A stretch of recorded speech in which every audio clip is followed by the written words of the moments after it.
All right, and we are live. Welcome into the IDP Guys Waiver Wire Show. As always, I am your host, or one of your hosts, Michael Sicoli, joined here by Axton Harding. We're going to be talking some Week 9 waiver pickups. That's offense, defense, everything you want after a pretty high-scoring week for football, which wasn't the norm. Was not the norm, Axton, but we had a lot of defensive play. We had a lot of extra snaps being played. A lot of defensive names, offensive names to talk about. But first off, we had Halloween yesterday. How was your Halloween? Your first Halloween as a father as well. That's all right. Yeah, it wasn't too bad. I spent my evening working for a little bit, but it wasn't too bad. I got to spend some time with the family and the little one and have a nice dinner and hang out for the evening. So it wasn't too bad. How about yours? Oh, it was all right. It was all right. I celebrated more on Saturday myself, or Friday even. I was King Viserys of House of Dragons. Huge hit with everybody there. I'll tell you that. But I did see a costume of yours. It reminded me because I remember you had a great family outfit going. I forget what it was. Yeah, I was a referee, and my wife Yes. and Colson were players. Both had There. their rocking their Mahomes jerseys. See that's a team effort right there. That's the Harding team effort. So let's let's jump into this before we get into it totally. But you go obviously follow watching right now on YouTube. If you are watching this live, be sure to subscribe. It's where all this amazing content comes out every week, especially for this show, but all the other stuff that gets put out by the IDP guys. And of course, our Twitter right below if you're watching on YouTube at Michael underscore Sicoli for myself, at Harding underscore 3, and of course the IDP guys, because that's where all our amazing content inevitably goes, and as well as many, many others. So be sure to check all of that out. And I'll throw final tidbit. My newsletter for the IDP guy comes out every single Wednesday morning.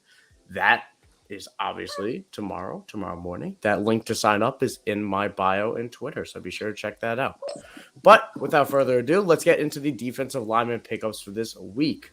Last week, we talked about Grover Stewart, who has been on a hot streak, and he continued it with 7 tackles, a TFL, and a pass defense. We talked about picking up Chase Young, who is getting closer and closer to a return. I believe most recent report is that he will be activated this week. I'm not sure how much he'll play, but I think we expect to potentially be talking about Chase Young as a real asset this time next week. But definitely should be picked up if you haven't yet, just because of that sky-high upside, a good stash if he was not on your IR already. And the last name I threw out there was Jay Tufele, who did not really get on the stat sheet. Disappointing day for somebody that was filling in pretty well for Josh Tupou in Cincinnati. But we're going to look to go 3 for 3 instead of just 2 for, or I guess 1.5 for 3, as we did last week. You want to kick us off? Let's throw a name out there into the ether. I'm gonna go ahead and go with this one. I was actually kind of looking forward to. I mentioned I threw in Grover Stewart last week, and he's actually tied now with. I posted on Twitter. He's tied now with Max Crosby for total tackles to this point in the season among defensive linemen. That's ends and tackles alike, and that's pretty impressive coming from a defensive tackle. Well, this guy here, Derek Brown, defensive tackle for the Carolina Panthers, is just a notch below him. Only 2 tackles behind Grover Stewart to this point in the season.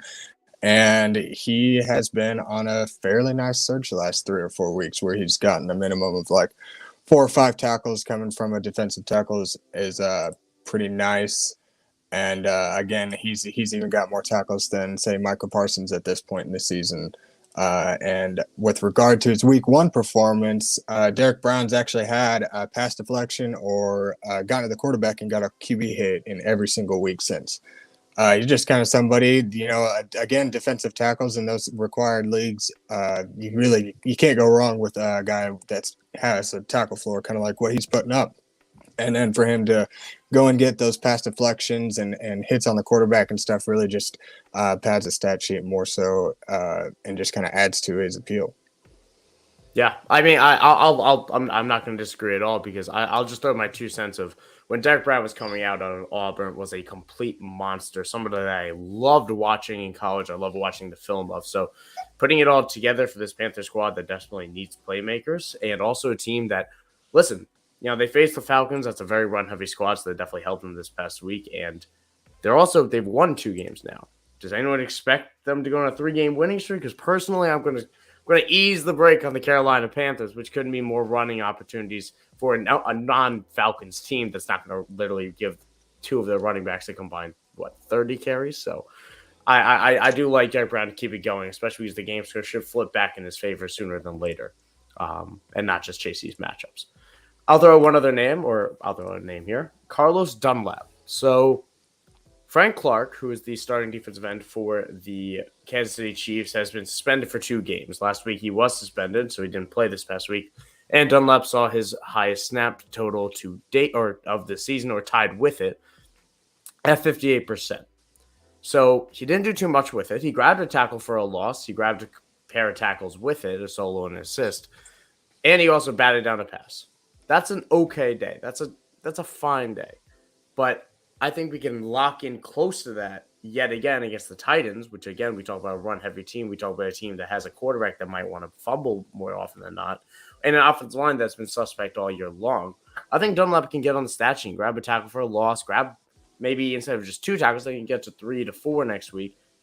Why not a sack? I think that's totally in the realm of possibilities for someone like Carlos Dunlap, whose snap totals are only going to increase as a necessary part of this defense. So somebody that's most likely on your wires everywhere. He's somebody that I think you could definitely stream. And I'll quickly throw out there a good afternoon to you, Marco. Always good to see you in the chat. Yeah, man. With Frank Clark being out for some time now, it's a big role that Carlos is stepping into, and one that really needs an extra leg there on the defensive line to kind of help out Karlaftis and Chris Jones. We've kind of mentioned that. I mean, this Chiefs defense is really lacking on all aspects. It would be nice if Dunlap could come in and really increase that that production with the increased snap count. So we'll just kind of have to monitor and see how he does, but definitely somebody to kind of keep an eye on for this next week. I'll let you go ahead and cover your next one too. Oh, why not? Why not? So we're going to go, I guess, with the 2 names I've thrown out there. Old to old. Well, let's talk about Jerry Hughes. Let's talk about Bills guy, now Houston guy, Jerry Hughes, a guy that has been pretty successful this year. So he's coming off a strong week yet again. He's been filling in a good role opposite of Rasheem Green in Houston, and kind of one of the few veterans that this team is more than willing to play. You know, we've seen that turnover at linebacker, which we're going to talk about in a little bit. We talked about it last week, actually, with Christian Harris taking over as the season becomes quickly, a lost one for this Houston Texans squad. But Jerry Hughes seems to be that one consistent veteran piece that is not going to lose his role as that 50 to 65% snap share. He's been grabbing a sack, in every few games. He had 2 in week 1, 2 in week 3. He grabbed another one this past week against the Titans, which again is why we talked about, or why I mentioned, why I mentioned Carlos Dunlap just before. But I think he could easily continue that against Philadelphia. Maybe not a sack. He might not grab a sack, but we know how much Philadelphia likes to run it. So I think we see an unusual high tackle floor for someone like Jerry Hughes, where we can see a 4-tackle day and a tackle for a loss.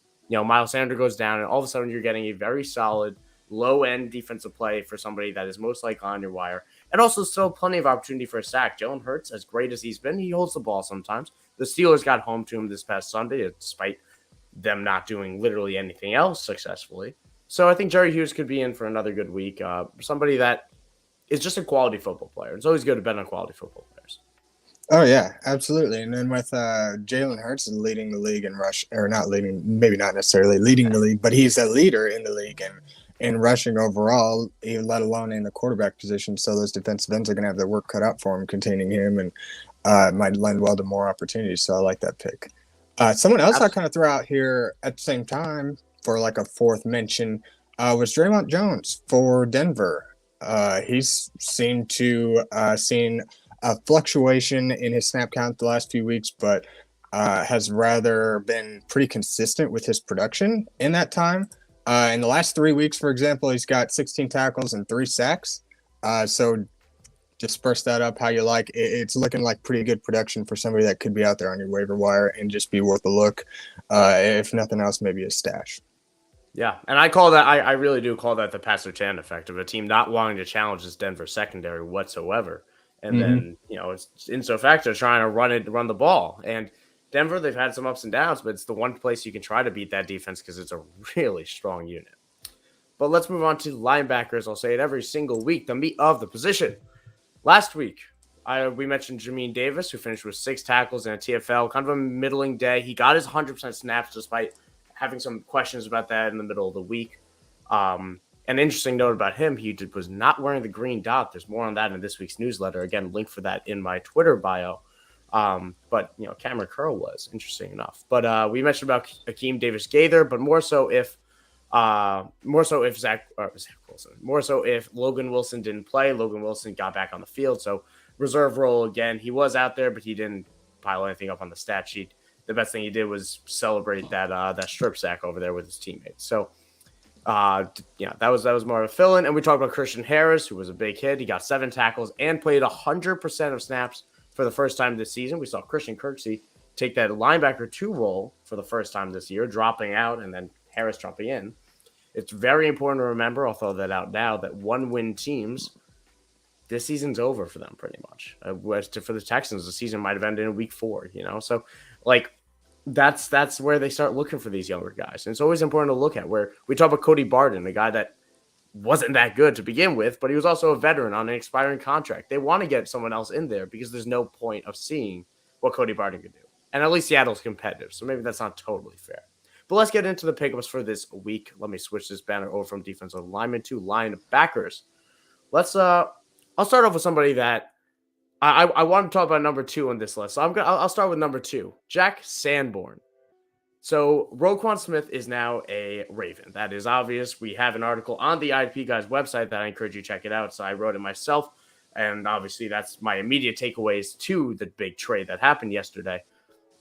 But I expect Jack Sanborn to take that linebacker 2 role. Obviously, I'll kick it off by saying if Nicholas Morrow is on your wire, you want to pick up Nicholas Morrow. He'll be the linebacker 1 for that team. He'll be 100%. But Morrow was already at 100%. That linebacker 2 is a 100% role that Chicago likes to use. They use 2 linebackers every single play.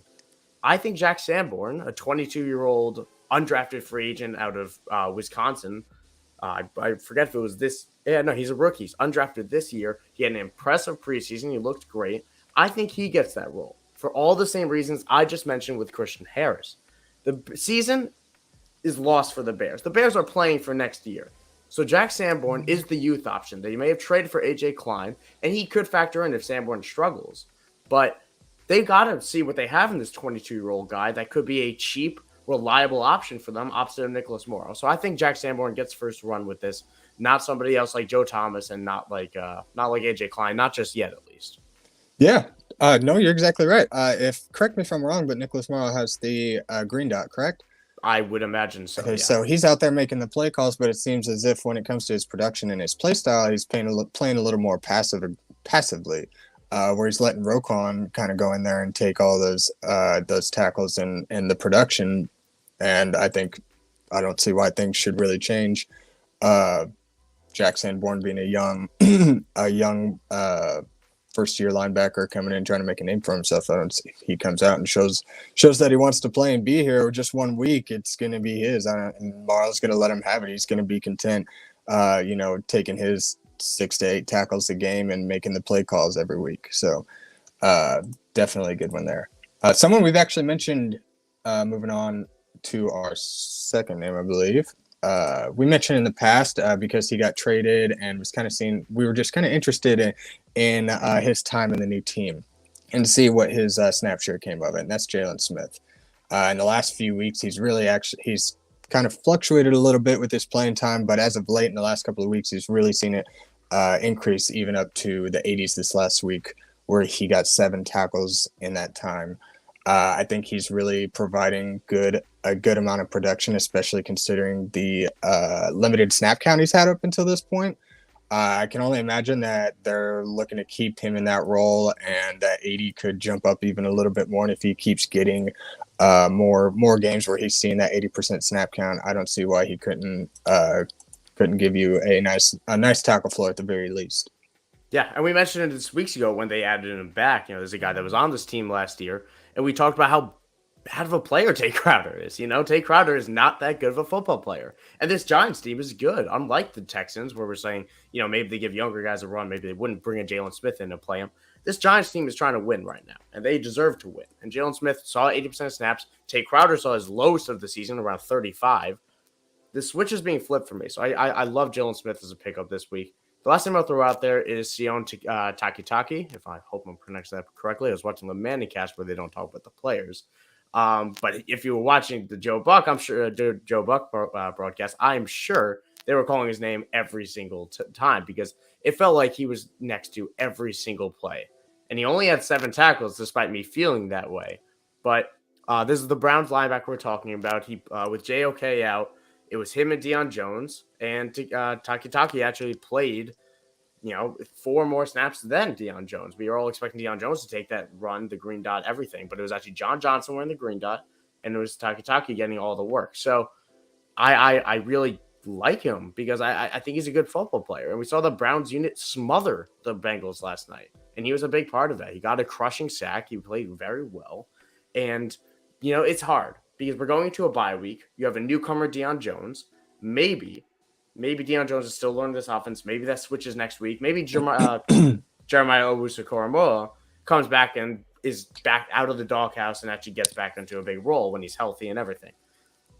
A lot can change. But all I know is that there's few, if you're chasing a linebacker, if you need a linebacker, he just showed out on Monday night. And I think he's going to earn a role going forward. We saw him, he was factoring in before Deion Jones was on this team too. He was already eating into snaps. So I think this team likes him, and I think he's earned a role.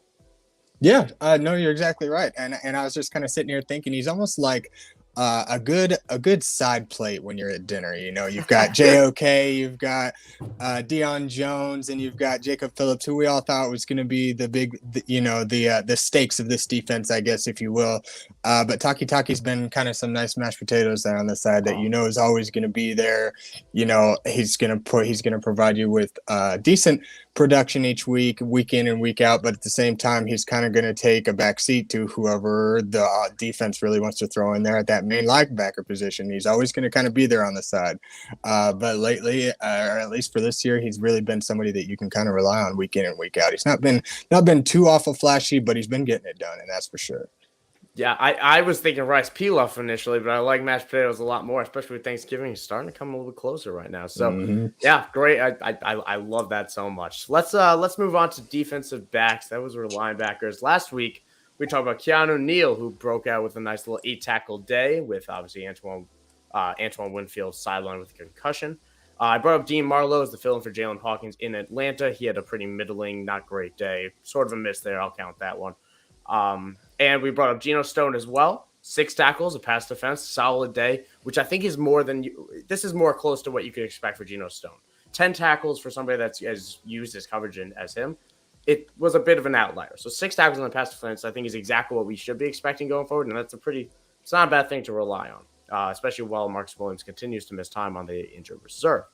And we brought up Damar Hamlin, who's been filling in very well in Buffalo.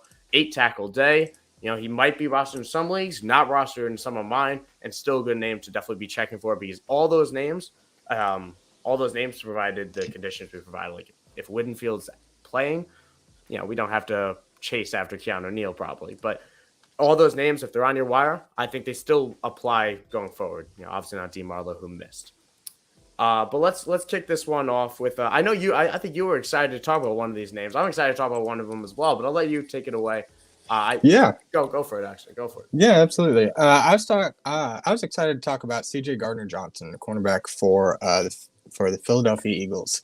The Eagles are just crushing it in all aspects of football so far this season, and I don't see why anything's really going to slow down. So, just this last week, for example, C.J. Gardner-Johnson got 8 tackles, had a sack, which resulted obviously in more stats such as a QB hit and a tackle for a loss. And then also with that came an interception and pass deflection. He's just really been all over the field, and especially throughout most of the season, he's really given you a 4 or 5 tackle floor per game.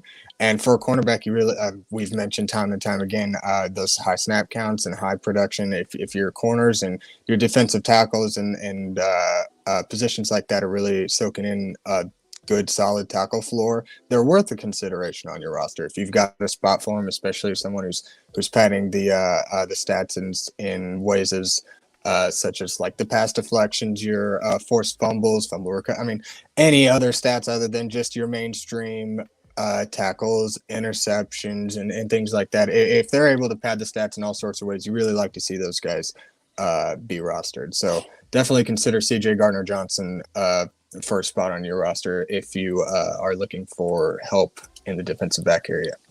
Yeah, and I was lucky enough to be at that Philadelphia Eagles Pittsburgh I Steelers saw game. that. I know, and it was a ton of fun. A lot of fun to watch my Steelers be one of the worst teams in football yet again. But CJ Gardner-Johnson could not miss him getting that interception. Could not miss him being a very big part of this team and has been ever since he was traded for. And we talked about this in the beginning of the year. This is why track this show from start to beginning. It's when he was traded for. We talked about how he could be used in so many different ways. He's such a versatile player. But, we thought that might take some time because of how well he's going to work in this system, where he's going to be used. And now he's being used all over. It's working out incredibly well for this Eagle squad as well as IDP players everywhere. Now, I'll throw out another name, which is a good reason why to check us out on Twitter, Juju Hughes. So I was expecting Deshaun Elliott to be a go at the start of the week last week, which is why we didn't talk about Juju Hughes on the show. However, that didn't happen. Deshaun Elliott didn't play. And all of a sudden, we were looking for his backup. And we mentioned on Twitter, a lot of us IDP guys, we talk about Juju Hughes. He stepped in, played 98% or 99% of snaps, 6 tackles, a sack, 2 tackles for a loss. And he was just excellent. He did everything that you would want Deshaun Elliott to do. And this is the line safety we're talking about, Juju Hughes. And if Deshaun Elliott misses another week, Juju Hughes is another plug and play. He's somebody that you can keep on going. And added bonus for anyone who checked out the Rams Hard Knocks when he was an undrafted player last year, plays with a toothpick in his mouth. He does. I don't even know how it's possible. He makes me cringe just like he made you cringe. But I listen, he gets it done for IDP. He can wear a toothpick wherever he wants. So he's going to get it done. So I want to chase that production. I want to chase the role that the Lions are putting their safety in. And that right now, if Deshaun Elliott's out, Juju Hughes is a great pickup. He's a plug and play. There aren't many options better than him. Yeah, definitely. You hit the nail right on the head there.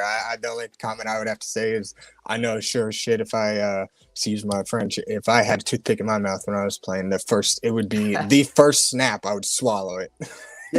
So that is a bad man. The last name we got on this list, we'll kind of move on here. We do have a few others to mention as well. But we're going to talk about somebody, if you're needy at the defensive back position, you can go ahead and stream Kareem Jackson. Michael and I made the note here that we don't particularly love the idea of holding him through the bye week, but he's been productive and he's mostly available in just about a large majority of your fantasy leagues. He's had 6 tackles or more in all but 2 games, and he's one of those guys that's really seen a lot of the snaps. So those guys that if you're looking for a bye week fill and you're in a pinch, somebody who's going to see a lot of the field a lot of the time and just have all the opportunity to come in and make things happen. Yep, and I also like it just because Caden Stern's also currently on the injured reserve. It just makes them rely on Jackson a little bit more. Mm-hmm.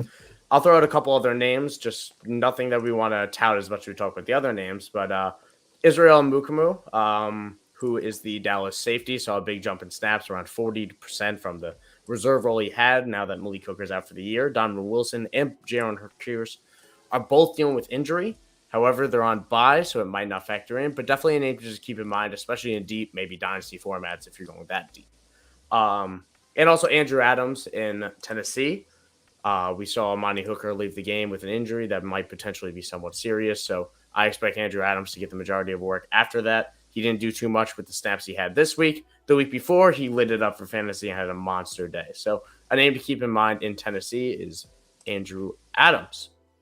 So let's get into the defensive questions because we have a ton in the chat here. I know I thank you all for them because it's one of my favorite parts of this show, if not my favorite. So we're going to go to defensive questions now. If you have any more, keep rattling them out. If not, we're going to get to offense questions at the end of the stream around that hour mark, around that 1 o'clock Eastern time. However, I have a breaking news trade in the NFL that is not IDP relevant, but I'm going to announce it to everybody right now. The Lions are sending TJ Hawkinson to the Minnesota Vikings. Minnesota is sending a 2023 second, a 2024 third, and the Detroit is sending a 23 fourth and a 24 conditional fourth back. Wow. Well, let's do like a 20-second because we're not on the defensive segment here, but like Irv Smith was dealing with an injury, left the game with an injury. This makes a little bit of sense there that, that obviously didn't pan out. But Hawkinson now all of a sudden becoming that third option for a Vikings team that is sitting at 6-1, a team that is, I wouldn't even say you exceed expectations. I've been all in on the Vikings all season. I have a little $5 to win $110 bet on Kevin O'Connell be coach of the year here that I'm hoping Nick Sirianni chokes away. So that's something. That's wild. How do you think it might affect the other receivers? I guess we can get into that a little bit later. But I was gonna say we have a tight end segment to get to. I guess we could. I mean, I'm not picking up the backup tight end in Detroit, to be honest. I'm not picking up Hunter Bryant, but wow, that's something. I mean, all that does for me. I'll give a quick little tidbit. Jameson Williams' role when he inevitably comes back in a month, a little bit safer. Amon-Ra, as safe as it can be. DeAndre Swift's on 80% route participation this past week. So let's just say he's going to continue to catch a lot of passes. I mean, listen, Josh Reynolds was being phased out of this offense in the sense that he was out there, but he wasn't getting work. This probably helps Josh Reynolds more than it helps anyone else on this team. Ultimately, it removes a chain mover. So Jared Goff is probably the biggest loser, right? Yeah, definitely right. Because he's been somebody that Goff just kind of looks to when he needs a clutch play. You know what I mean? And I kind of like it for TJ Hawkinson. Anyways, I think maybe he might not have such big splash games moving forward, but he might get a little bit more consistent usage just in the game-to-game, week-to-week basis. Because in Detroit they got so many mouths to feed over there that it seems like Hawkinson really flashes here and there, but he hasn't really been somebody that you really particularly want in your lineup every week. We'll just kind of see how it plays out, though. Yeah, and there's the subsequent news that Irv Smith has suffered a high ankle sprain, according to Adam Schefter. He's expected to miss multiple weeks. That makes sense given the trade that was just made. Aggressive move by Minnesota, new general manager in there as well. So, wow, good for them. I mean, listen, 6-1, why not? Why not? And Hawkinson's still under contract given his 5th year as well, given he was a first-round pick. So, hey, let's get to defensive questions. But my goodness, as I was saying, offensive questions, which I'm sure we probably have a few we could talk about even more later. Offensive questions we're going to get to at the bottom of the stream here. We're going to get to defensive now. Keep on listing those questions out because we always love answering them. Let's start with infinite possibilities. Oh, wait, that is an offensive question. Love the infinite possibilities. We're going to get to that at the end. Let's start with Marco's question. Have to drop one of his linebackers between Alex Anzalone, Logan Wilson. I'm assuming that's Quincy Williams, Zaven Collins, and Devon Diablo. The NFL lab finally figured out that Diablo is not a defensive back, which was ridiculous to begin with. And I saw that it might have, they switched him mid-game, put him on the bench, which is why don't play in NFL, people. Listen, just try Sleeper, try MFL, try anything else, Yahoo. I like Yahoo a lot. So, but if you have to drop one of them, I guess my answer would probably Zaven Collins. Zaven Collins' production has been a little bit spotty. I don't hate dropping Alex Anzalone either, but for the same reason I mentioned before, Detroit might be looking for a younger guy, but there really isn't another guy to step up. Malcolm Rodriguez could take that 100% role by the end of the season, but still, I think Zaven Collins is my answer here. How about you? Yeah, I'm in agreement. I was kind of back and forth I was just kind of taking a look at Logan Wilson, Quincy Williams, and Collins, and Wilson's just got that 6'7", 8 tackle floor. And Zaven Collins has just kind of been all over the place a little bit. So I think given the circumstances, I think I'm going to go ahead and go with you. I'd be dropping Zaven Collins here. All right. Let's move on to a question from Infinite Possibilities. We got to get to one of them here. We're talking about a deep 16-team IDP Dynasty League. We're deciding between Miles Hartfield, the defensive back for the Carolina Panthers, Michael Jackson, not the singer, but the cornerback for, I believe it's Seattle, and Zion McCollum. We are diving real deep here to names that I am, to be honest, not 100% familiar with, but I think it's based on what I'm looking at right now. Miles Hartfield feels like the easy answer. He's the guy that's getting 100% snaps in 4 straight games now. He was at 97%. Give me some leeway. But 7 tackles or more in 3 straight games. I don't think you're going to be. I think Miles Hartfield will be my number one pickup here. There's again a Carolina team that wants to be playing younger guys. So Hartfield entering his 3rd or 2nd year right now. Somebody that makes sense that he's getting a jump and snap these last few weeks, and somebody who's producing. So I don't really see why they're going to take him off. So still Hartfield for me. Yeah.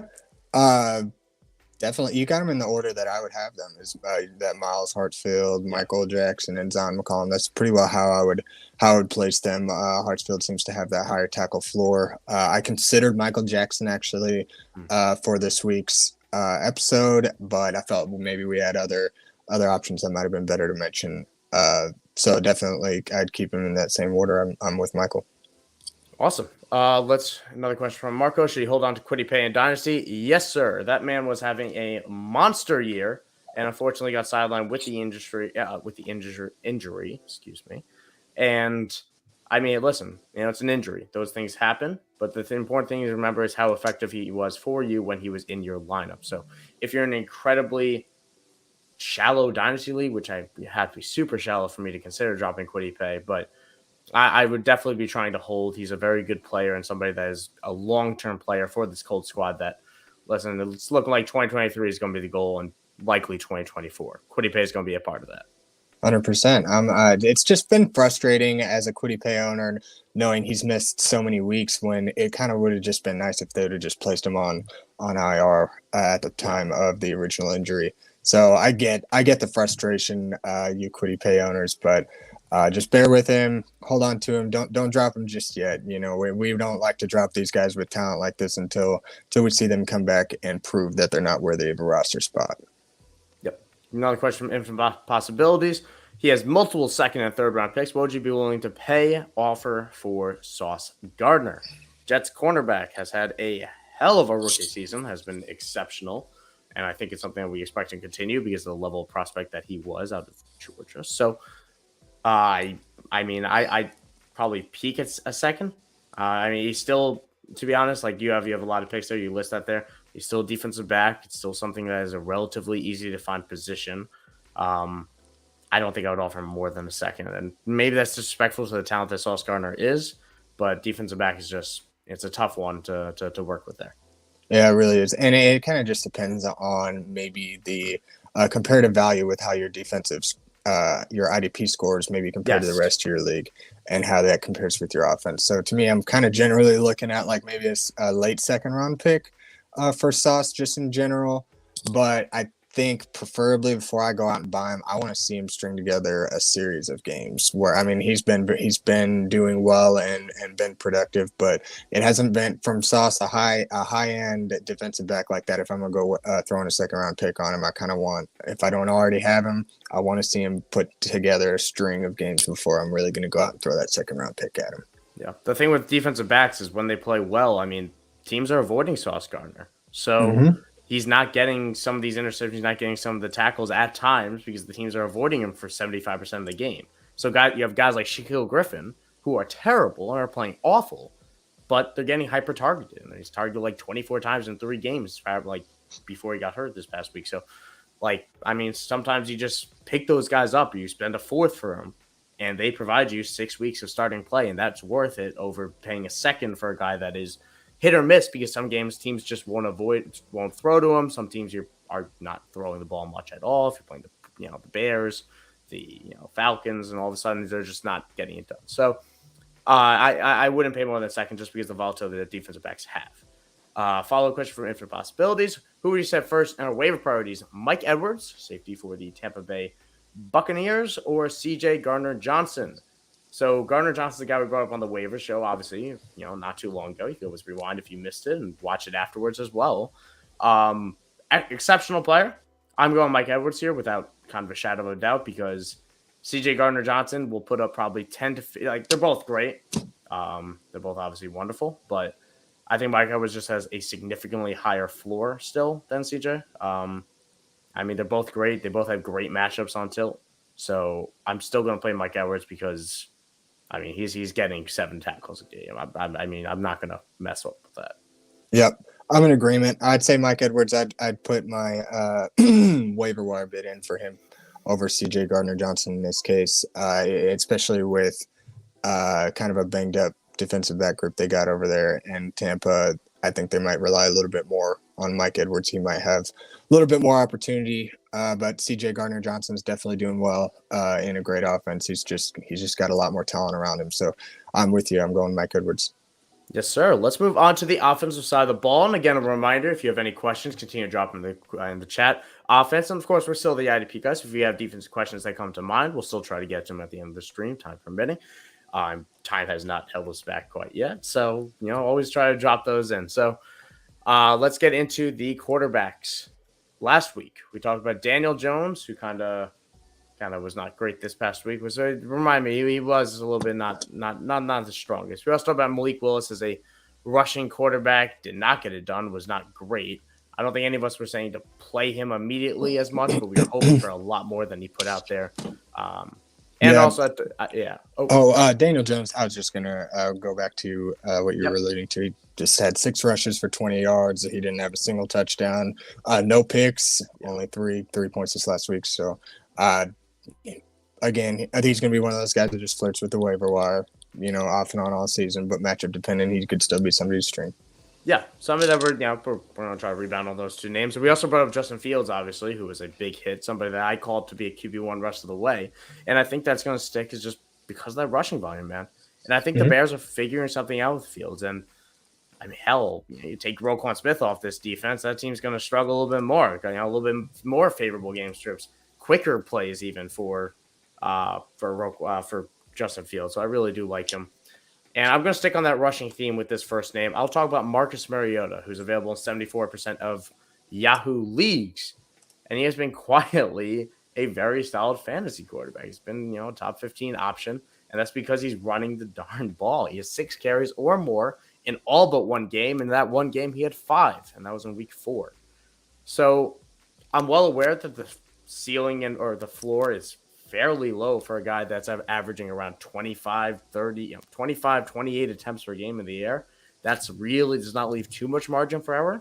But like rushing quarterbacks, he throws it sometimes in the red zone. He's averaging, touchdown in the air. He grabs one on the ground sometimes. He's running 6 for 40. It's a lovely baseline.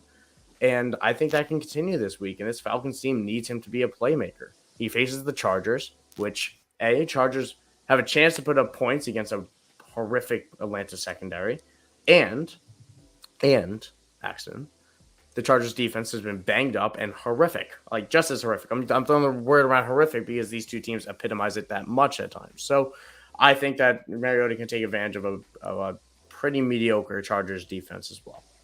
Yeah, no, you're exactly right. Like you mentioned, he's just been kind of a quiet top performer lately. That rushing upside's really just been in his favor.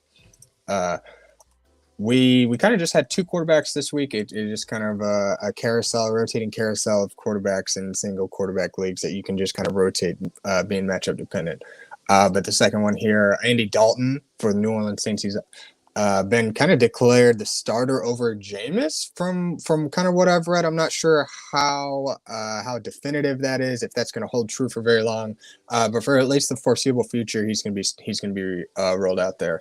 So then he goes up against the Baltimore secondary. The Baltimore defense overall has just been god awful, man. They've been rolled over week after week and have been consistently one of the worst as far as allowing passing yards and just overall stats to quarterbacks and wide receivers this year. So he definitely enters a favorable matchup. They did add Roquan Smith, but I'm not so sure how effective he's going to be in mitigating the that hole they have in just defending the pass in general. So let alone, I don't even know if Roquan's going to see a full game or a large share of the snaps this first week. So it's definitely a good matchup for Andy Dalton's.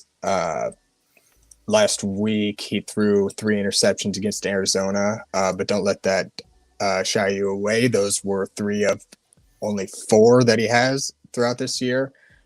So again, with just a great matchup coming up, he's going to be a good option for you this week. Yeah, it's a good way to hold your job is when you win 24-0 at home. And honestly, that's all this team needs. Could you take us into this next segment? I have apparently blown out a bloody nose in this mid-segment. Oh, it's all right. Mike's got a blow. Take us into those running backs. Yeah, running backs. Let's move on. Last week, we kind of talked about scooping up the Jets. If you got Michael Carter or James Robinson available to you and they're available, go ahead and grab one of those guys. Gus Edwards came in and played a large portion of this game, but he did go down with an injury. We just kind of have to monitor that and see see how that goes moving forward. Might not hurt to go ahead and roster Kenyon Drake if you have the room. If Gus Edwards is down, Kenyon Drake's gonna be coming in. Hey, that's very classy. I like that.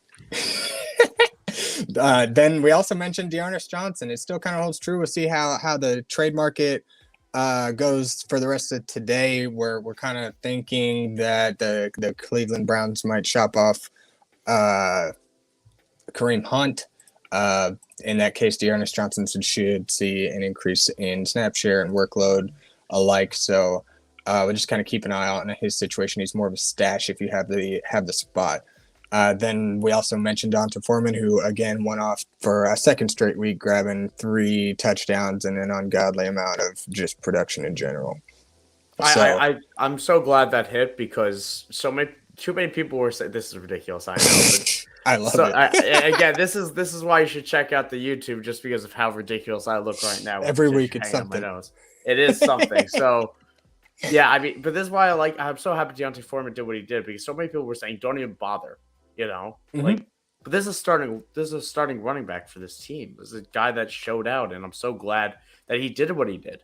And hell, there's a guy coming off an Achilles injury, so maybe it just takes 3-4 years for some of these other guys to bounce back. But I'm happy he's doing what he's doing. Let's I'll throw one name here. We have a couple. It's not a very dirty land for this running back landscape, but I quietly feel good about these two.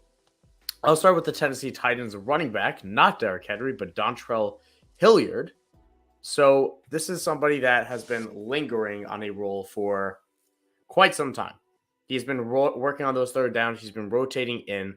He's somebody that has been a pretty reliable player for this Titan squad that doesn't have enough playmakers. And it works so well right now because when he has Malik Willis, the Titans are running the ball and not letting Willis throw at all. It's not happening. Like they're not going to let this past week or so him throw 15 times. So it's not going to happen too often. And they won the game because of it. They're going to continue to pound the rock on Derrick Henry as well as Dontrell Hilliard. So I think that that's something that can continue, especially because if he comes back, let's say it's Tannehill, Dontrell Hilliard gets dump downs. And better yet, faces the Chiefs. So either they're going to run like hell on the Chiefs and have Derrick Henry, Dontrell Hilliard get a decent amount of touches and have a decent, quiet PPR day for Dontrell Hilliard, or it's Tannehill, and Tannehill could be jumping down like it's crazy. So I like Dontrell Hilliard as a available flex this week, a guy that, listen, we're in week 9. There are a lot of teams on bye this week. We're talking, I think it's like 8 teams on bye this week. It's something insane, Axton. Bye-Mageddon, man. Yeah, it's Bye-Mageddon. This is Bye-Mageddon this week. So I think you could do worse than Dontrell Hilliard, a guy that is, he's at least going to be out there and he's going to get touches while, there's just no one else to get them in Tennessee. Yeah, you're exactly right. And I was actually just running through kind of some stats as far as defenses go, just kind of what's been allowed to different positions by team. And the Chiefs are one of only 2 teams that appeared on the top 15 most points allowed list for quarterbacks, tight ends, running backs, and wide receivers. All 4 of them. Them and the Lions were the only 2 that showed up on the top 15 of all 4 of those lists. So there's going to be a lot of points to be had in this game. And with the wide receivers going down and Malik Willis starting a quarterback, it doesn't really seem like there's going to be a whole lot of passing. So I would imagine that Hilliard's going to be pretty involved in that short passing game, give Malik Willis a lot of dump off opportunities and just quick, short, easy passes, while Derrick Henry just runs it right down their throat. Absolutely. You want to talk about running down someone's throat? You want to take this next name guy, a guy that I honestly you could confuse him for a fullback. Do you want me to run down this disgusting but probably viable fantasy name? Go for it. All right, Caleb Huntley. Atlanta running back. Big boy. All right. So he actually out-carried Tyler Algier this week. And if we know anything about Atlanta, it's that they are going to run the ball, and then they're going to run the ball. And then on third down, they're going to play action and then pitch it to somebody else to then run the ball again. So Caleb Huntley saw 16 carries. It was the second time this season that he's done that. And, he wasn't exactly viable the week after that. But we have a good string of matchups. He got it done this week in a good matchup against Carolina, and I think he's going to keep it going. He gets the Chargers. He faces Carolina again, and he faces Chicago. All are top 10 running back matchups, and we talk about Chicago as well, a team that just lost Roquan Smith as well. So top 10, let's talk top 3 for Todd potentially right there. So Caleb Huntley is going to get a lot of run while Cordell Patterson continues to miss time because they're going to continue to work into running backs because this is what the Falcons want to do. This is what Arthur Smith wants to do. They want to run the ball. They want to run it down your throat. And it's working. This is what the first place team in the NFC South right now is the Atlanta Falcons. So they're going to keep doing it. And until someone stops them, they're gonna keep trying. And I'm not sure that the Chargers with their run defense, the Panthers or the Bears can drop them. So you could do worse than a guy that is going to get double-digit touches. And he might not catch the ball a ton, but double-digit touches and a decent snap share is better than you could ask for from most guys this week. Yeah, I expect him. I agree. I expect him to be a serviceable, at least a bye week fill in case Spinagen's really hitting you hard. He's going to be getting volume, going to be getting the touches. You just kind of hope you're kind of living on a little bit of a prayer, just hoping that he's the hot hand that they're riding in on any given week. So definitely like him as an option, especially while. Remind me, is Patterson out for? Is he on long term or short term IR? Sure. Oh, he's not out for the season, but he still hasn't been. He still hasn't been designated to return quite yet. So right, those two. Yep, the Tyler Algier and Caleb Huntley experiment will continue, and honestly, it's worked so far. So, listen, I mean, get the old guy Patterson right. Let's move on to wide receivers. We talked about last week, Marcus Goodwin if DK missed, and DK is a subhuman, or is that the right? Not subhuman. It's like ultra human. I don't know. He's superhuman. He is a Superman. I don't know. He's just not. He's built different. And DK shook off a patella injury in a week, and Marcus Goodwin was back to the auxiliary role. I think he actually even saw 5 targets. And he still got the ball. I mean, he only grabbed a few screens, took him for those 10-yard things. He just didn't exactly get, the deep ball that we were kind of hoping for because, honestly, Seattle didn't need to. Giants didn't put up much of a fight, which is also why Wan'Dale Robinson didn't exactly have the best day either, as the entire Giants offense just stalled out. I'm still willing to give Wan'Dale Robinson another week just because, it is a tough thing now. What do you do with Wan'Dale Robinson? Because now you have to hold him through the bye if you want to. And it depends on your league. Listen, I don't mind dropping him and then trying to pick him up again next week. I don't know if people are going to – if you drop him, I don't know if people are rushing to pick him up either. But I'm willing to drop him for some of these names that – like, let's just compare it to the names we're going to bring up. I would drop him for – both the names we're going to bring up here. And should we just jump into it then instead of just teasing with it? Absolutely. Okay. I'll run off with the first one because I feel very good about this one. Josh Palmer. And also at the top, we're not going to talk about Kadarius Toney because he was picked up in every league last week. But if he was not, he should be stashed as a new Chief right now. And in my opinion, should be flipped for something. But hey, that's just me. Josh Palmer is the first name I want to bring up. Chargers wideout has filled in for Keenan Allen at times this year and did okay with it at times, some weeks better than not. And now he's going to be doing the same, but instead for Mike Williams, who's going to miss several weeks with an ankle injury. Now he faces Atlanta. We talked about before, Atlanta having a horrific defense, horrific secondary. Well, the 32nd in passing yards allowed. They're allowing over 300 passing yards a game, which is worse in football. They made P.J. Walker, as well as P.J. Walker has played, they made P.J. Walker look like not Tom Brady, but Aaron Rodgers and Tom Brady combined on Sunday. So I like Josh Palmer to find the end zone. They've allowed also 2 passing touchdowns a game, almost 2 passing touchdowns, which is 25th in the league. It just shakes up well to be a good day for Josh Palmer, who should play the third role. And Keenan Allen also limited on Monday. And still not right coming off the bye week and coming off the half role. So Josh Palmer, assuming he's playing after his concussion, he should be playing a high snap role and somebody that, excellent matchup. And he's available in widely amount of league, like 70% of leagues right now. So give a look. It's the type of guy I want to chase the matchup for and could have value beyond this week. With Mike Williams expected to miss as well. Absolutely. With Mike Williams definitely or appearing more likely to be out. And Keenan Allen played a little bit last week, but he was still hampered. This hamstring has been a lingering injury that's caused him problems all year long. And we've seen time and time again, and history has a way of repeating itself. If you can't curb a hamstring injury early on and you continue to try to play through it, it doesn't get any better any quicker.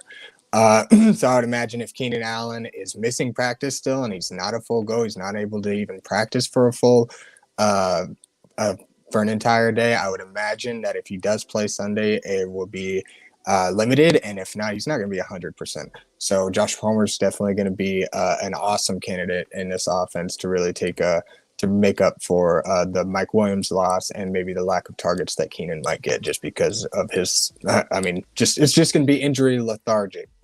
I guess is for lack of better words. It's not that he just can't perform. It's or that he doesn't want to. It's just he's really limited. They don't have many options. They need him out there, so he's going to try to be out there.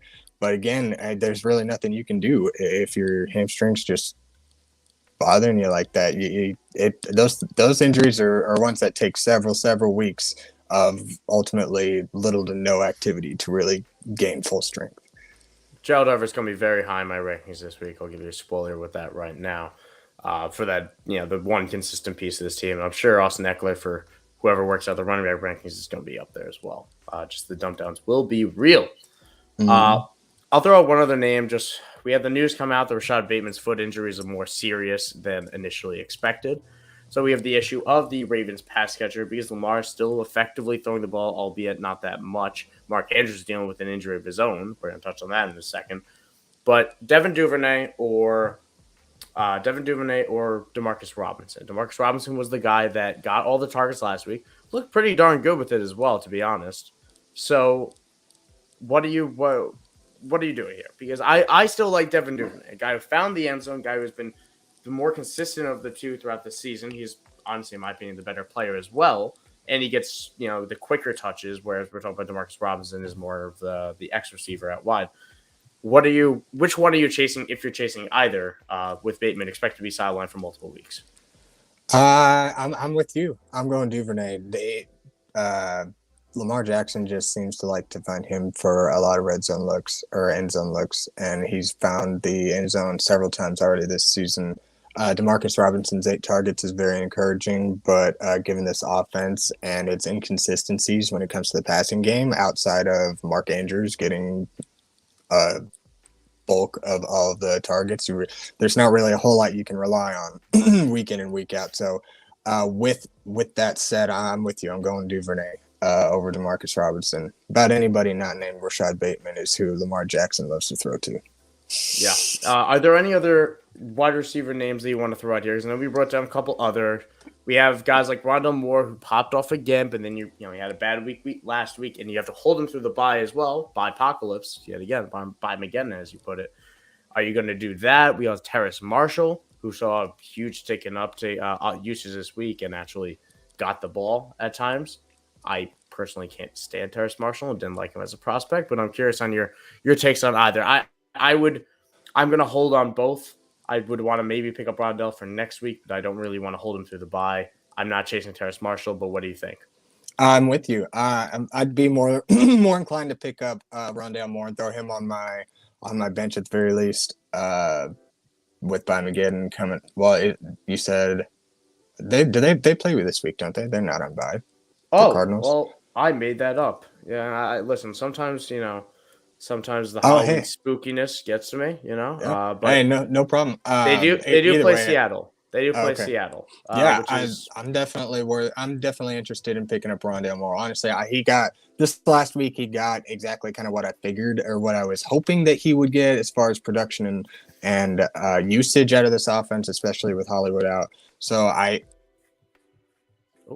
looks like we might have lost Axton there. I'm not exactly sure what just happened. If you watch the YouTube, you're gonna see my gorgeous face right now, I guess. But I now that he is not on bye, and he won't be on bye till week 14. Rondell Moore is definitely somebody that I don't mind stashing. I don't feel confident playing in Seattle. We saw what Seattle did against this Giants team.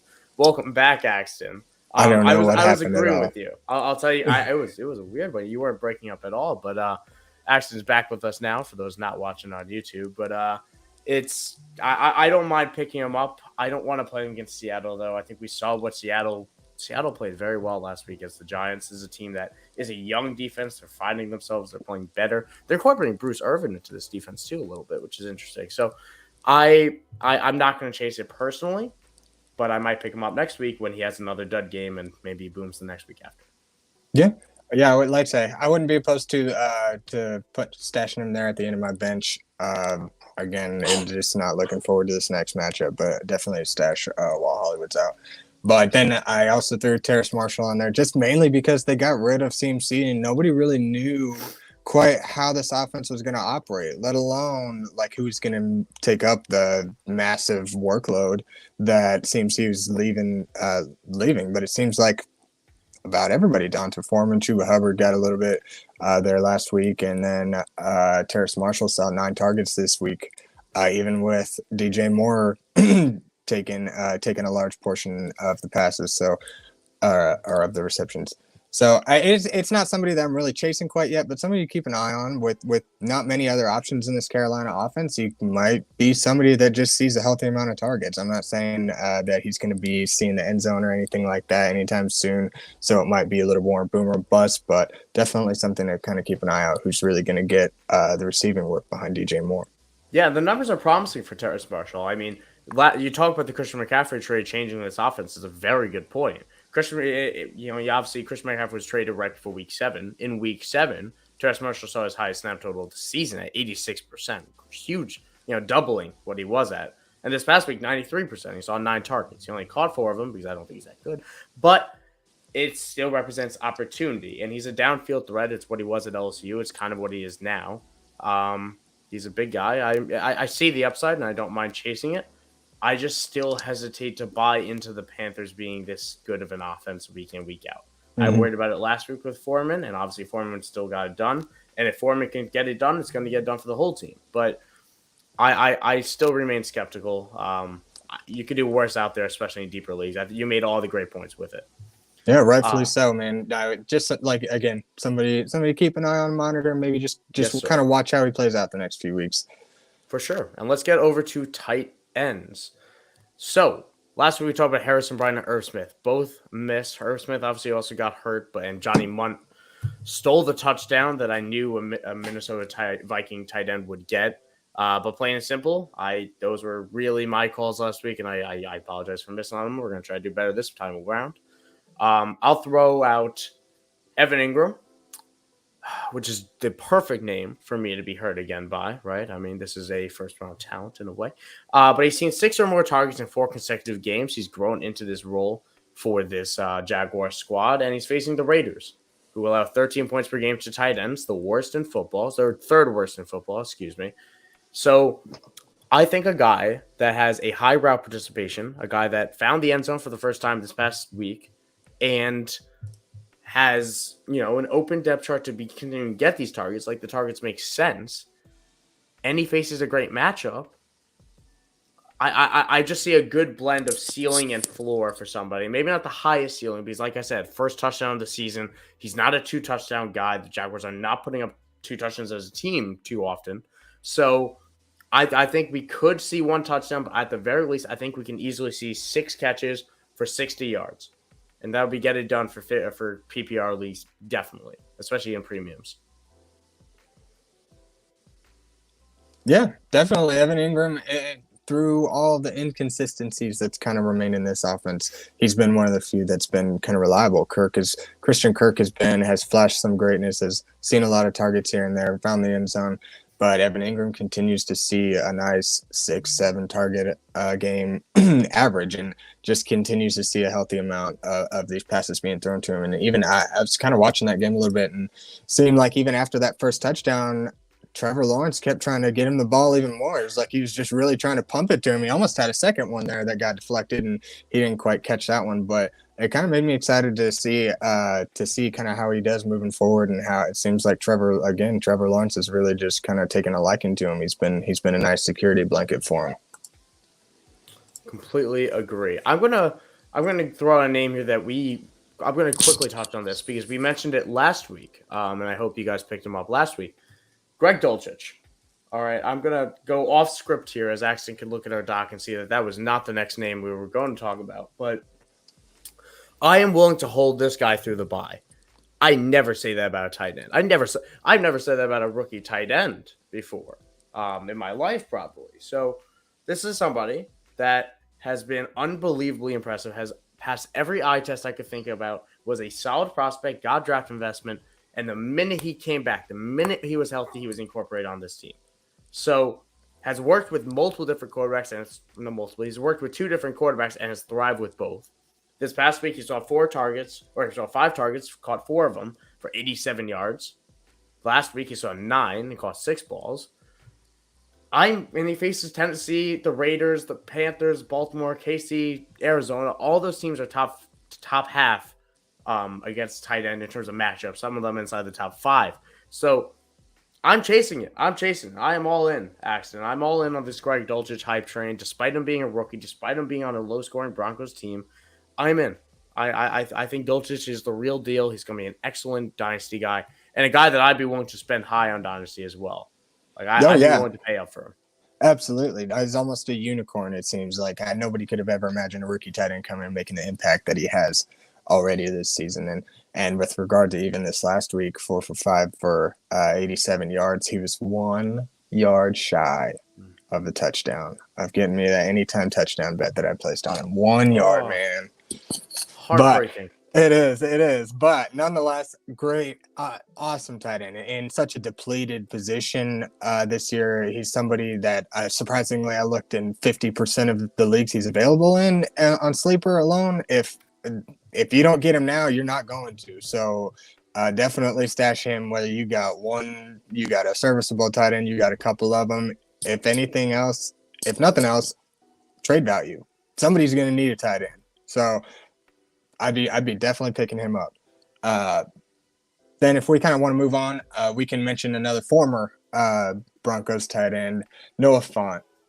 We both agreed we're kind of ready to be hurt by him. We don't really have high expectations, but Fant has a small edge over Will Dissly on route participation, and it's honestly just really wild how even this split is. Red zone targets, target quality, etc. But Noah Fant has a much better ADOT as expected, so we're kind of giving him the edge moving forward over Dissly. Dissly kind of just seems more like a touchdown dependent option, which really at this point is really just going to be one catch. You know what I mean? He's going to get maybe a couple other catches in a game for a yard or two, but you're really hoping for that one in the end zone. So definitely going with Noah Fant if you're in a pinch in Armageddon week. Definitely somebody who could see a decent amount of targets. Yeah, the Cardinals are allowing 16 fantasy points per game to the tight ends. So we could get room for both of them in there. But I feel incredibly confident that Dissly or watch it be Colby Parkinson. Watch it be Colby Parkinson. But first touchdown.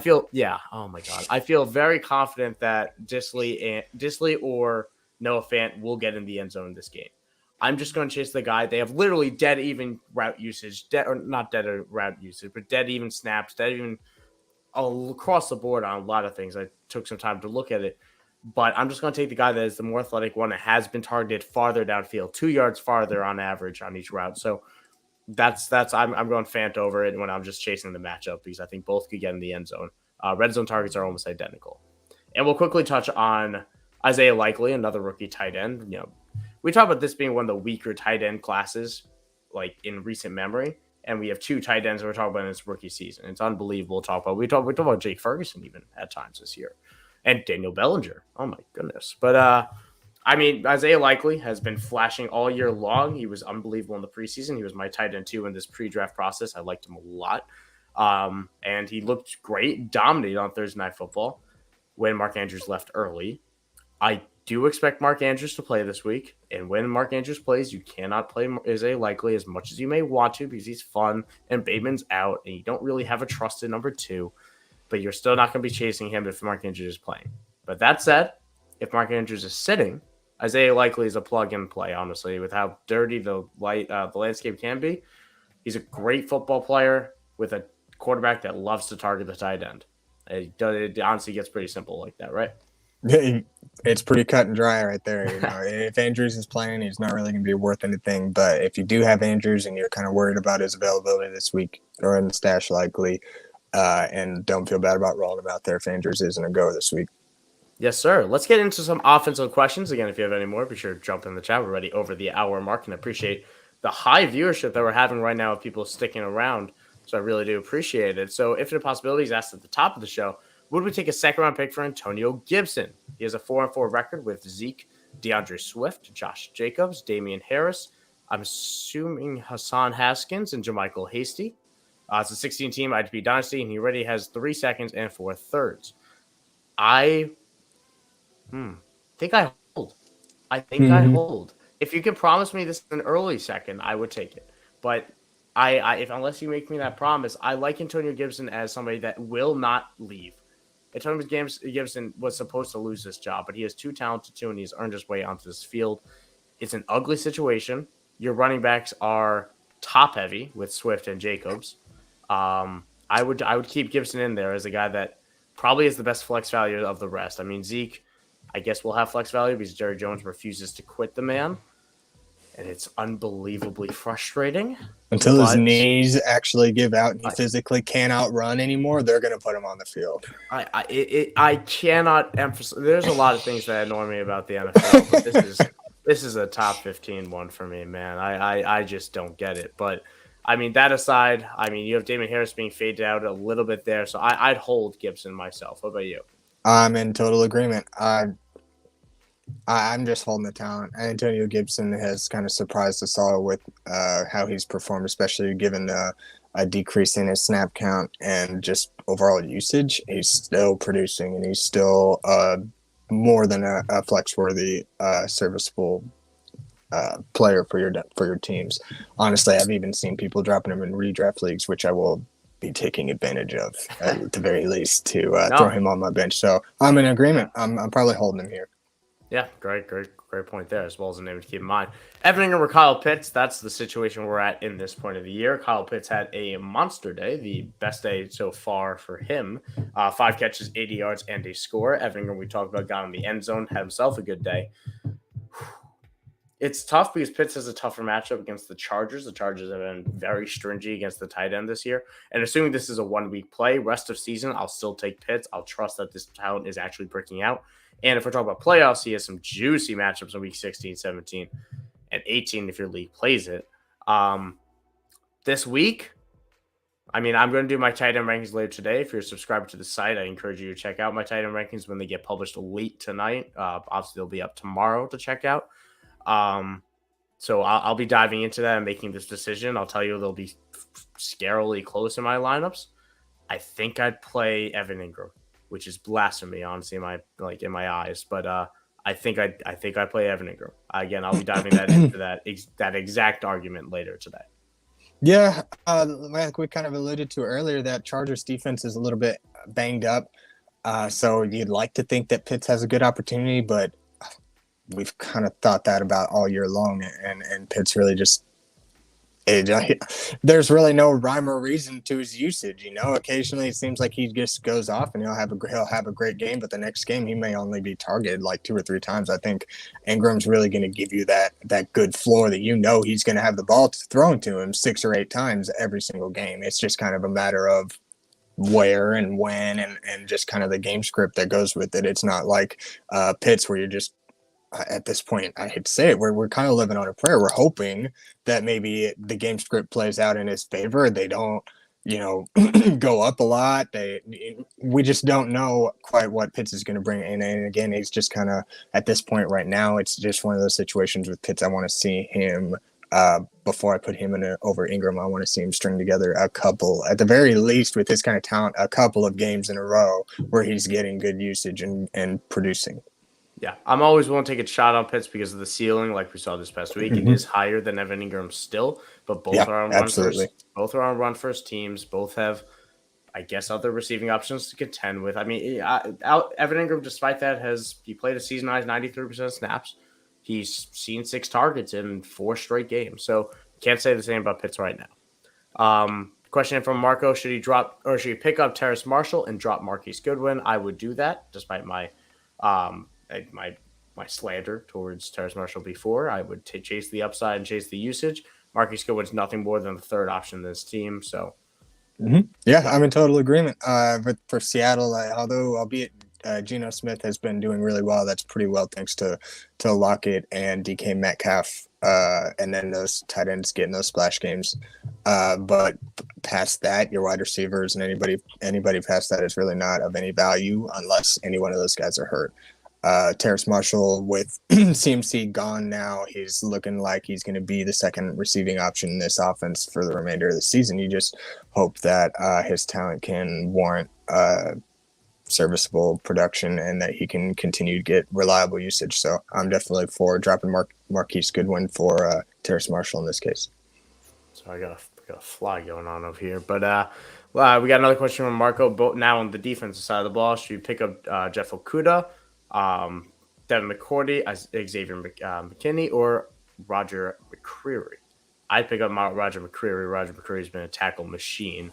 McKinney's been a little bit too inconsistent for my liking. Devin McCourty has been dependent on interceptions, and as much as he likes to be floated up the ball at times, I'm not going to just chase those right now for him. And Okudah's been fine. Okudah's been a very good player and quietly a much improved year for him. But Roger McCreary is the guy that has the highest floor and highest ceiling to me at the same time. Yeah, you hit the nail on the head. That's kind of exactly where my mind was going here. You got too much uncertainty with McCourty, McKinney, Okudah. I think McCreary's really giving you that reliable production week in and week out. That's definitely my choice there. Yep. I have a good question here from Ron Rugg. I hope I pronounced that correctly, my man. I appreciate you dropping the question. And did Jonathan Owens lose his starting job? So this was a big part of Sunday's slate for IDP guys. We were chasing after this because he was benched in the second half, and I blame it because he was missing a lot of tackles. He was missing tackles on a team that is missing a ton of them. I mean, Jalen Pitre and Christian Harris made a living for it, and Christian Kirksey's made a living of it. So I don't really get why Owens was pulled and nobody else was at the same time. And if you're going to chase the guy after that, I expect MJ Stewart to try to get some of that Eric Murray working in. I'm not willing to say he lost it yet because I think it might have just been a mid-game thing. I think he might get back to it. I don't know if MJ Stewart's going to be that type of guy to get into it. He was kind of a bust himself. I'd hold him. I might not want to play him. I might try to find another option. I wouldn't want to just outright cut him yet. He's been good for you so far. He's just missed a few tackles this past week. Got on the bad side of the coach, I guess. Doghouse maybe. But I think he could still jump back into that role next week. I wouldn't be surprised. It's not like people came in and everything got better.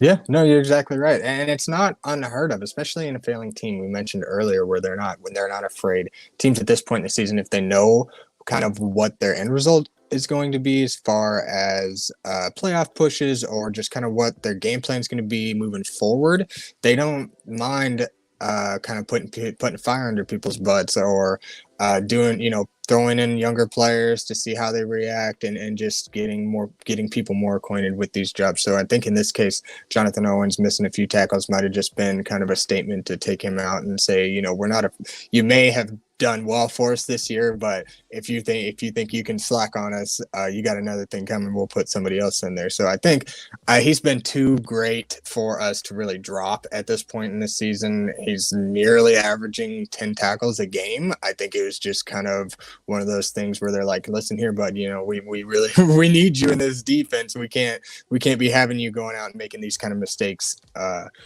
for us after you've been producing so consistently week in and week out. So I'm with Michael. I think I'm holding him for now, but if you have a different option that's similar or that you could pivot to, you might go with him, but I think it's still his job. But don't drop him. Let's just kind of wait it out. MJ Stewart and Jonathan Owens are the same exact age, so that's why I have some. When I talk about Christian Harris taking over the job for Kamu Hill or Christian Kirksey, that's a rookie taking on for veterans. We have two veterans vying off here, so that's why I think Owens could still hold on to it as well. Excuse me. Back to infinite possibilities. Is Ronnie Rivers, running back of the Rams, worth a pickup in the 16-team league? I think we will have that answer decided by 4 o'clock today when Kareem Hunt gets traded to the Los Angeles Rams. I hope. I really do. But if not, I guess so. I mean, he led them in carries. He led them in usage. He started the game for them. He didn't do too well with it, but nobody has for the Rams quite yet. In a 16-team league, you're probably deep enough that you're talking about Rodney Rivers. We didn't bring him up today because we're working with a 12-man normally, and that's even a little bit deeper than I want to go. But I think that's the answer there, right? Yeah, I'm in total agreement, especially if you got so many teams. I'd imagine that your rosters are fairly deep. Ronnie Rivers, again, definitely worth the roster spot. You pretty well nailed it all right on the head. Yes, sir. All right. Jeff Wilson, or from Marco here. Jeff Wilson, Jalen Warren, Jermichael Hasty, and Damian Williams are all available in his league. Should he pick one of them up? Obviously, it depends on who you're dropping. But if I'm picking up one, I guess it's wow. I mean, I don't think I'm in a rush to pick up any of these names. Jeff Wilson's very clearly the second fiddle to Christian McCaffrey. Jalen Warren is still the second fiddle, kind of, and Jermichael Hasty is obviously the backup as well. Damian Williams might not even be that. It definitely isn't even that. So I guess Jalen Warren is my name of the bunch. I'm not really rushing to pick up any of these guys, right? Yeah, I'm in total agreement. Jalen Warren has seen a lot of usage, but with the usage he has gotten, he's been very efficient. So I wouldn't expect him to really just overtake a role unless. But I mean, if the Steelers kind of count themselves out, you may end up finding him in the mix a little bit more later on this season. But for now, I think he could be worth. I think he'd have the most upside and the biggest chance to see some production of this group, anyways. Yeah, and I have no basis for saying this right now. I'll start off with that, but I would not be surprised if the Steelers shut down Najee Harris when the season is truly out of hand. I don't think that foot is right. I don't think they're still locked into that contract for the foreseeable future for the next 3 years plus a fifth-year option, or 2 years plus a fifth-year option. They want Najee Harris to work out still. They like Najee Harris. He's a good guy in this locker room.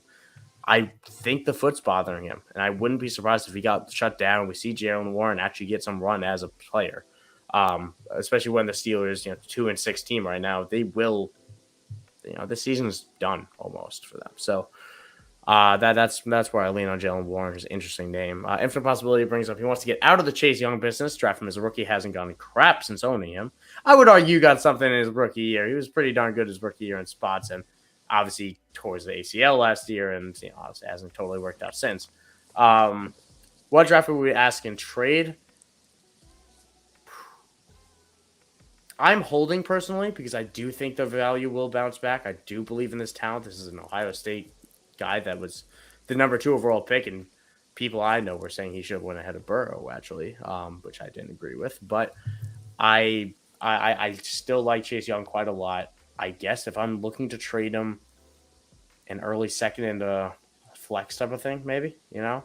Right? I mean, that's kind of where I was leaning too. If personally, I'd be holding him. But if I were going to take a trade, again, we kind of refer back to kind of how the rest of your league looks when you're talking about IDP performances comparatively to the offense is kind of where you get your trade value differentiation. Generally speaking, a second round pick doesn't seem far off. That'd be pretty acceptable for a guy like Chase Young, especially now. It might be tough to get a second round pick out of him just because of the injury. You may have to wait until he comes in and produces something for a week or two, but if you can get it now, I think that seems fair. Yeah, that's I guess we're on the same page there. I hear from Grant saying they couldn't believe that Browns didn't target either tight end last night. Truly thought Brian would be the target number 2 for Cleveland, as did I, Grant. As did I, and I won't lie, I thought he was about to score when Brissett looked to his left on that first drive or first scoring drive, and all of a sudden just dumped it down instead. And I was very, very upset about it. I won't lie. Kind of had a first touchdown thing going on there. 3 dollars was 69, and then he totally tanked for me. He was running some routes. They obviously line him up for a blocker because of how much they just ran at will. Just disappointing day all around for a player that I still believe is a good player. Question in here is a top-level question, one of the last ones we got here. Justin Jefferson or Stephon Diggs? Would you trade Justin Jefferson or Stephon Diggs? I'll just quickly say, if this is Dynasty, you're obviously holding Justin Jefferson. Assuming this is redraft, I'm taking Diggs. I mean, Justin Jefferson, for whatever reason, can't seem to find the end zone. And he's still unbelievable. He's still getting it done. He's still great. But Diggs is. And that's really the difference, right? Yeah, 100%. Not to mention that Justin Jefferson now has a new teammate to. Jefferson still that is I'm not sure going to take away from it. No, he's not going to take from him. But, I mean, it just kind of adds to it. There's games where he doesn't find the end zone. Somebody else finding the end zone, you know what I mean? Not that he's taking opportunities from him or stealing his spotlight or anything like that, but that's just another mouth to feed. And if Jefferson isn't coming in and being that every week touchdown kind of player we all assumed that he would be this year, I'm going Diggs. Yeah, Miles Hartfield. Next question in from Marco. Miles Hartfield or Geno Stone? So I would. This is tough because Geno Stone is the more reliable guy in terms of snap. Hartfield, we talked about before, getting the snaps right now. I could easily see it randomly flip at any point because cornerbacks can rotate out sometimes more than a safety will with Geno Stone. I think I'll play Hartfield right now. Hartfield's getting more tackles. It's a tough one, man. Is Marcus Williams out short term just for a few weeks? He will be back eventually, but it is going to still be some time. I'll look it up. But I do think the season's not over, but it's a dislocated wrist when that happened October 10th. That's going to be a few weeks. It will be a lengthy wait. Yeah, I think I'm with you. I'm going Miles Hartfield. Geno Stone didn't do bad at all in his fill-in, but I think Miles Hartfield's really just with his usage this year, he's giving you a nice, fairly high floor. Nothing too flashy as far as the ceiling goes, but I think he's somebody you're going to be able to rely on a little bit more. Yes, sir. Infinite possibilities. Last question for the day. What do you think will happen with Robert Woods rest of season? What we have right now, I think he's lost a touch after the injury. I think this offense isn't very good, and this offense isn't passing the ball much. And eventually, Treylon Burks will come back. And eventually, Treylon Burks will be the number one target for this team because he's a better player than Robert Woods and a better player than everyone else on this team. I expect Treylon Burks to be back within 2-3 weeks right now. So I guess you could line up Robert Woods as a low-end flex rest away, but I'm not that excited about him for all the reasons he's put on the field so far, right? Yeah, absolutely. If you're afraid to let him go, you can stash him. But in my opinion, even if I have him stashed, unless I see him actually do something on my bench, I'm probably not going to even start him. So unfortunately, we all kind of wished and hoped that Robert Woods would come in and be the wide receiver 1 for this team. But it's just been kind of a unfavorable year, to say the least, especially for Titans. Yes, sir. And if it possibly puts it very well, once we go IDP, you can never go back. The best challenge ever, with a few R's there that didn't totally roll off the well. And he also brings up one other point. A lot of names we want to bring up here. Free Kareem Hunt. Listen, trade deadline is today, so a lot of the advice we just gave you is important, but there might be more waiver names that pop up. All of a sudden, things change when people get traded. All of a sudden, Dearness Johnson, is a kind of is a pickup right now just in case, but you're going to know by 4 o'clock whether he is because Kareem Hunt might be on or off the roster. So definitely stay tuned for all the news that'll come out. I'm sure there'll be more content, obviously updated, info always coming out through our Twitters. You follow me at Michael__Sicoli. I'm sure I'll be tweeting all day through the deadline. I'll be tweeting about TJ Hawkinson real soon, I'm sure, as I dive into that. You can follow Axton Harding at Harding_3. And, of course, the IDP guys at IDP Guys, where our content goes. It's where everyone's content goes for all the people that contribute to this amazing organization. Some people you may or may not know. It's just all comes to fruition here. So definitely make sure you're subscribed. Make sure everyone is checking out the content because it really is some of the best stuff out there, and I'm very proud to be a part of it. So hope everyone has good luck on their Week 9 waiver pickups as well as their Week 9 matchups. I hope everyone has a good day. Stay healthy. Stay safe.